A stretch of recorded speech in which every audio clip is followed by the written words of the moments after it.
Hi everybody and welcome back to my channel. Today I am answering 22 questions about Egyptian Arabic. Basically they're questions from my Instagram page and some of them aren't really related to Egyptian Arabic. Anyway, let's see.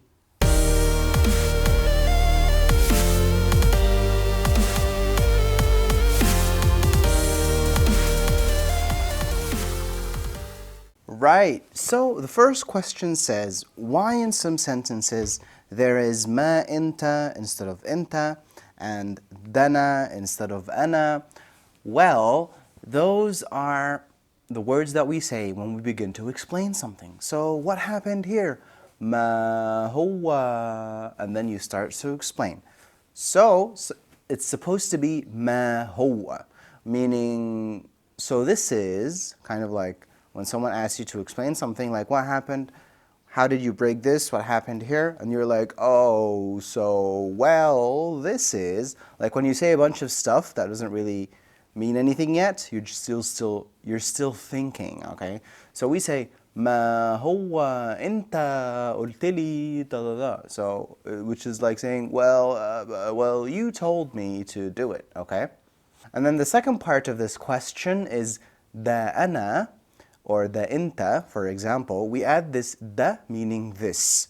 So when you ask somebody a question, you say, oh, this, referring to the subject or whatever we're talking about. This, oh, you told me, blah, blah, blah. So we say, da inta قلت لي اعمل كده. This, you told me to do that. So those are just filler words that we say that don't mean anything but show that we're thinking or something like that. Good, so the second question is, from your perspective, what are some problems that a bilingual born has? Well, if you're born bilingual, from personal experience, you're growing up and sometimes it can be difficult because you need to be able to say everything, not in just one language, but in two. It may not be that much effort as a child, but still, sometimes children can be a little slower at first than other kids who speak one language. So for example, if you see a kid who's 5 and he just speaks Arabic, he would be able to express himself better than a kid who's 5 and can speak both English and Arabic as a first language, okay? But eventually they get used to it. So from my personal experience, I would, for example, remember English words and not remember them in Arabic, and sometimes it would be the other way around. But I think English was more dominant in my life as a child because I was living in England. So school was in English, my friends, everything except for at home. And I am lucky because my parents always demanded that I spoke to them in Arabic. So whenever I would say anything to my mother or my father, they would always ask me to repeat the same thing in Arabic. I mean, if you're Egyptian, you're married to an American, for example, and you live in the States, always encourage your children to speak to you in Arabic. Try to speak to them more. Because people always keep asking me, I have a kid, my kid is 7 or something, and I'm trying to teach them Arabic. Don't try and teach them, just speak to them.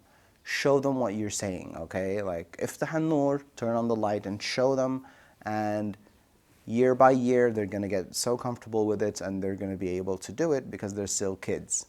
So the third question is, how do you say, you like this, don't you? Good. So if you like something masculine, we say, انت بتحب ده. But if it's something feminine, انت بتحب دي. If you're speaking to a female, we would say inti, you female, inti بتحبي, and then da or di, depending on the object itself. And then مش كده is the question tag, don't you? But مش كده is all of the question tags. So in English you say, isn't it, aren't you, shall we, blah blah, all of those. In Arabic it's just مش كده in Egyptian Arabic. And then the fourth response or question was, you're getting younger by the day. I'm assuming he wants me to translate how to say that. So you're getting younger by the day is انت بتصغر كل يوم. Speaking to a female, انتي بتصغري كل يوم. Question number 5 is, Will you add talking about your job to the highlights? I can't find it. Okay, so on Instagram, I asked you all to tell me your job, and then I would show you how to write it in Arabic. And I did that, but I didn't save it in my highlights. Maybe we can do that again, and then I can save it in the highlights so that everybody can benefit from it. Question number 6. What does عني عنك عنه mean in Egyptian Arabic sentences? Very good. So usually in Arabic, when you have prepositions or those tiny words like in, on, about, those words that are in between, we can always connect those words to pronouns, to object pronouns. For example, if I wanted to say about you, I would say عنك. We would add this kaf ending, which is used in the possessive or used if you're the object. If you need to know more information about those endings, I will put a link in the description below. All right? So the word an means about. If I want to say about you, I can just connect you to the word an, and it would be annak. About him, anno. Anni, about me, and so on. Great. So question number 7 is, are there astrological terms in Arabic? I'm assuming you mean zodiac signs? Of course, we do have them. Great. So if you're trying to ask somebody about their sign, the word for sign is burg, which actually means tower. For some reason it means also sign, zodiac sign. So if you want to ask somebody, what is your sign? You say, Inta burgak. We add the kaf for possessive, a. Inta burgak a. And then I would say, for example, because I am in English Libra, so I would say, Ana burg il mizan. Okay? So it's super easy to find online. If you just write Arabic names for the zodiac signs, you can find all the names and you can listen to them. There is burg il mizan. Mizan actually means balance. Question number 8 says, is there a video of you teaching Arabic numbers? How it is written, like 4, 5, 6. There is a video about the numbers, but I didn't show how I write the numbers. Actually, this was a video that I was planning to do and add to my writing course because I wanted to show you how the numbers are written. You can see what they look like, but I want to show you how we write them and also how we spell the numbers. Question number 9 says, do you use more transliterated Arabic than the script itself? Well, every person is different. When I'm chatting with my friends, I do use Franco, which is writing Arabic using English letters, because for me it is faster. I am more used to it. Others may not like to do that and they would just use Arabic. It's fine, we use both, no problem. Okay, so question number 10 says, navigation and zodiac astrological terms. For example, planets, stars, okay. Now that is a really big topic that I don't really know much about. I guess I can make another special video about this. So question number 11 says, what's the best way to learn the alphabet? Okay, I can tell you a bunch of ways. If you go to my channel, you can find a whole playlist showing you the letters. If you're more interested in a very, very detailed approach, I have a writing course, and in this course I show you how to write and connect every letter.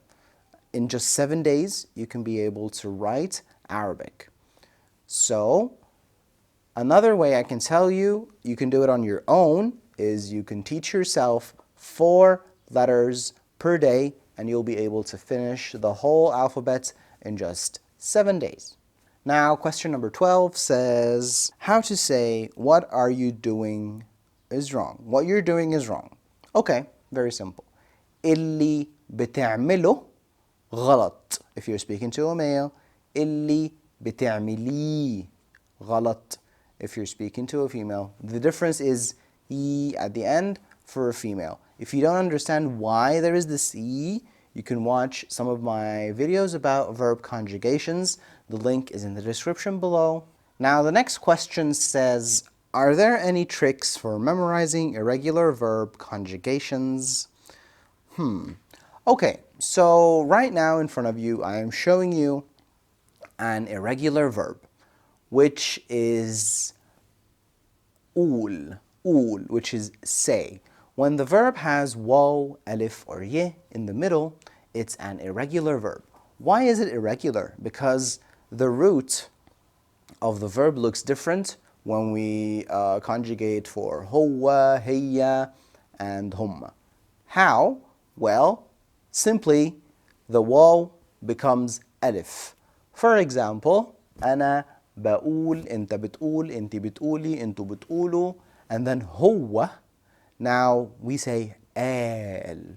So the waw goes away and we put alif and it becomes al. And then hiya looks the same and then we add t at the end. Hiya alit. And then إحنا, we go back to the normal root. قلنا, and then we added the na, the normal additions that we add. If you want to see more other videos I have on my channel.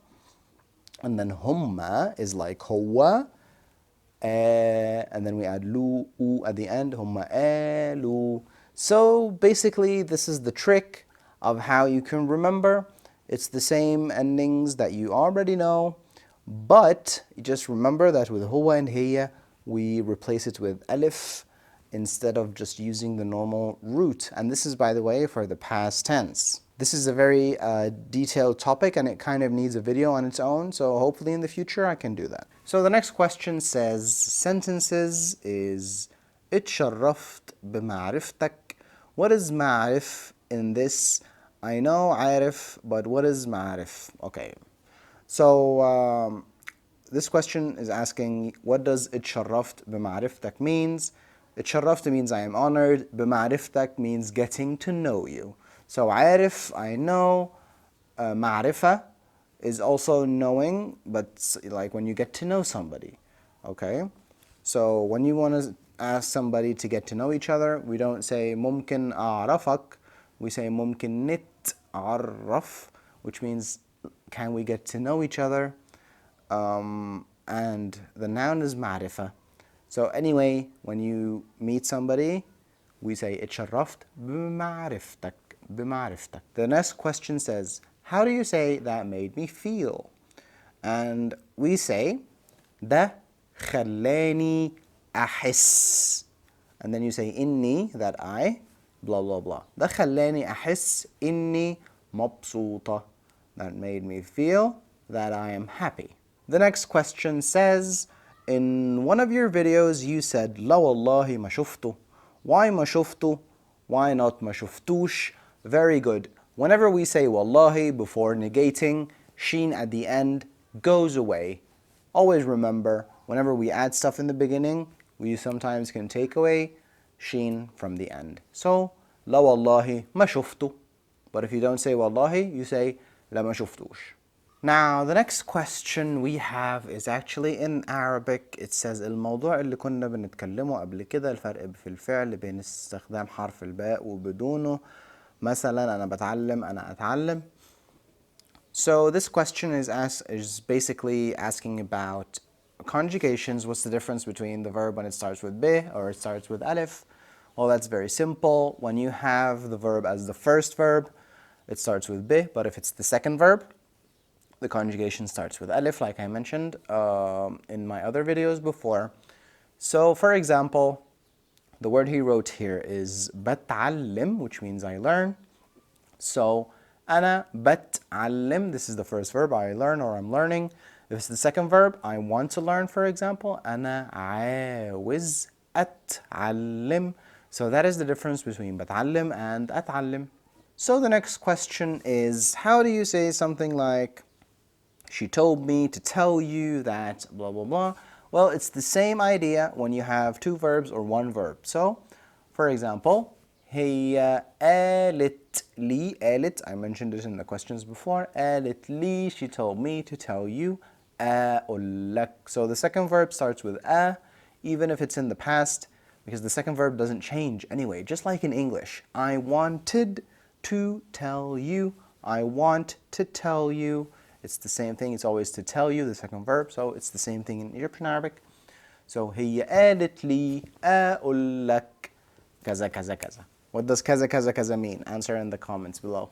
The next question says, any possibility you can do a video with nationality, with F and M form of countries and their people? Oh, so masculine and feminine.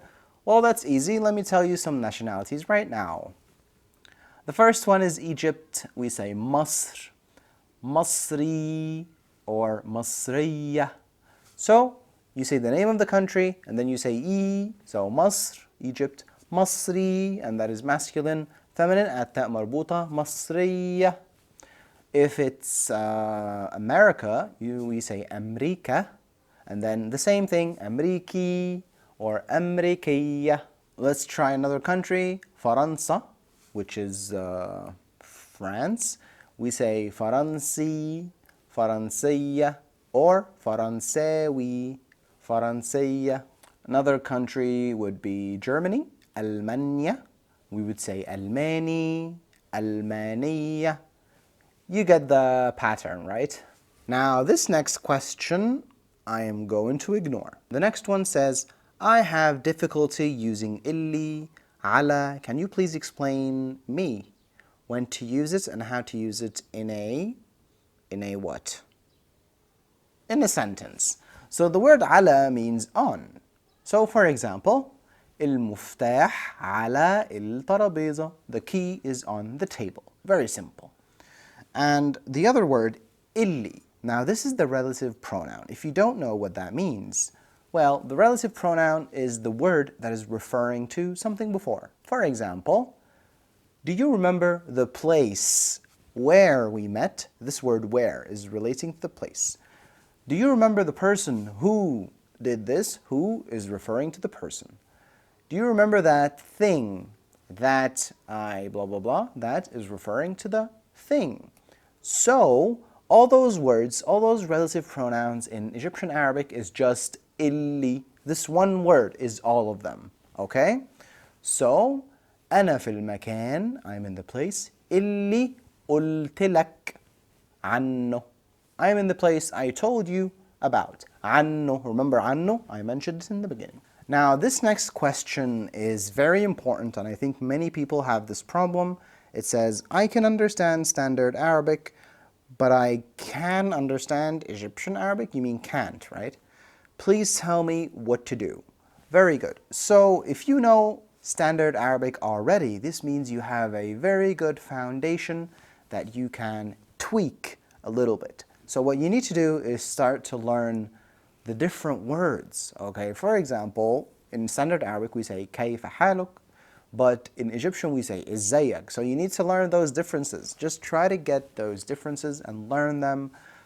The basics or the base is the same. It's the same language, but it's a different dialect, and every country is slightly different. The problem with standard Arabic is that no one speaks standard Arabic, okay? Nobody does. When you see people from any country, they speak to each other in their own dialect. When I'm speaking to other Arabs from other countries, I speak to them using Egyptian, and they speak to me using their dialect. For example, if I meet somebody from Lebanon, we would speak to each other, me in Egyptian and them in Lebanese. And it's fine, we can understand each other, except for maybe Moroccans and Tunisians and Algerians. It's kind of difficult because they have a very strong very strong French influence. But if you're someone who's learning the language, you know, for us, we grew up, you know, surrounded by those dialects on TV, songs. We have Lebanese singers always come into Egypt and all that stuff. So we're kind of integrated with each other. So we're used to each other's dialects. And of course, they have their similarities, like difference in pronunciation and all that stuff. But for you, everything is new. So what you need to do is when you learn standard or Fusha, you need to pick a country, okay, depending on your situation. Maybe you know somebody from Egypt, you have a friend from Lebanon, you have a friend from Iraq, you have a friend from whatever country, okay? So learn the standard and then pick a country and focus on that country. I know people who learn standard and can understand Egyptian, they can understand Shami, which is the Lebanese dialect, and they can understand other dialects as well because they have a big foundation. Okay, I hope that was useful. Just learn it like you're learning a new language, but it's not very new, okay? Thank you so much for watching my video all the way to the end. If you're someone who knows how to write, you can just close the video now because I'm going to talk a little bit about my writing course. So if you don't know how to write and you're interested in writing in just 7 days in 1 week, then keep watching. Good. So last month I released my 7-day Arabic writing course, and it's been a great success. Everybody who purchased the course is now able to write. Can you believe it? And on my Instagram page, I showed some of their homework, some of the results of my course. I want you to know that I don't teach writing the same way you find it in the books. In the books, they give you a table. They give you a table with 28 rows, one for each letter, and then they give you 4 columns to see the letters separated in the first position, middle, and end. So you have to memorize 28 times 4. That is too much to memorize, but what I do is I show you the patterns. I show you how the letter changes, and I guarantee you that you will be able to write in just 7 days. Just follow the program and do the homework. Just do the work, and then you will get the pattern and you will learn very quickly. Why should you learn how to write? It makes life so much easier when you're trying to learn the language. If you're just focusing on speaking, then you wouldn't be able to just pick up any information you see, like if you see a post on Facebook, if you see a sign, if you come to Egypt and see signs and all that stuff. Trust me, it's very easy to do, and many people have done it already. I had a discount for the first 25 people, which is 50%. So instead of 99, it became 49, and this discount is about to end. So I encourage you to get it now and do your best, okay? Thank you so much for watching. Don't forget to subscribe, and also turn on the bell icon next to the subscribe button to give you a notification of my new videos. I am Mimo, and I am so happy to see you on my channel. Thank you and goodbye. Have a good day. Ma'as salama.